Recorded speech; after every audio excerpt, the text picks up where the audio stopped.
Hi guys, അപ്പോൾ ഇന്നൊരു unboxing video ആണ്. ഞാൻ കുറേ ആയിട്ട് വിചാരിച്ച് വാങ്ങിയൊരു സാധനമാണ് കേട്ടോ. വേറെ ഒന്നല്ല, നമുക്ക് ഇന്നൊരു ബാക്ക്ഗ്രൗണ്ട് സെറ്റാക്കാമെന്ന് വിചാരിച്ചു കേട്ടോ. അപ്പോൾ അതിന് വേണ്ടിയിട്ട് ഞാൻ കുറച്ച് ദിവസം മുന്നേ ഓർഡർ ചെയ്തായിരുന്നു. അപ്പോൾ കുറേ ആൾക്കാരൊക്കെ എൻ്റെ വീഡിയോസ് കണ്ടിട്ട് പറഞ്ഞിട്ടുണ്ടായിരുന്നു കേട്ടോ, ഒരു ബാക്ക്ഗ്രൗണ്ട് ഉണ്ടെങ്കിൽ നല്ലതായിരുന്നു എന്ന്. അപ്പോൾ എന്താ സംഭവം നോക്കിയാലോ.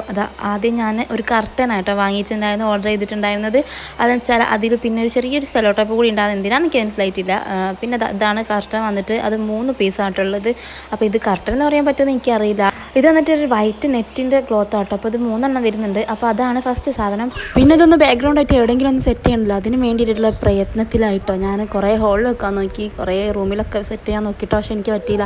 അപ്പോൾ ഞാൻ വിചാരിച്ചു ഏതായാലും വെട്ടക്കനെ കൊണ്ട് സെറ്റാക്കിപ്പിക്കാന്ന് കേട്ടോ. ചില കാര്യങ്ങൾ ആണുങ്ങൾ ചെയ്താൽ ഒരു മെനേ ഉള്ളൂ അല്ലേ. അതിൻ്റെ കൂടെ തന്നെ ഞാൻ വേറൊരു സാധനം കൂടി ഓർഡർ ചെയ്തിട്ടുണ്ടായിരുന്നു കേട്ടോ. ഇത് വന്നിട്ട് നമ്മൾ ഡെക്കറേഷനൊക്കെ ഉപയോഗിക്കുന്ന ചെറിയ ലൈറ്റ് ഇല്ലേ, അതാണ് കേട്ടോ. അപ്പം നോക്കുമ്പോഴാണ് ഇതിന് ചെറിയ പ്ലഗ് ആട്ടോ. അപ്പോൾ അത് സെറ്റാക്കാൻ ഞാൻ ഇനി ഒരു കോഡ് വയറും കൂടി വാങ്ങണം. ഏതായാലും ഇത്രയൊക്കെ ആയില്ല, ഇനി ബാക്കിയും കൂടി നമുക്ക് ചെയ്യാമല്ലേ. എൻ്റെ വീഡിയോസൊക്കെ ഇഷ്ടപ്പെടുന്നുണ്ടെങ്കിൽ ചാനൽ ഒന്ന് സബ്സ്ക്രൈബ് ചെയ്തേക്കണേ. അപ്പോൾ ഓക്കെ.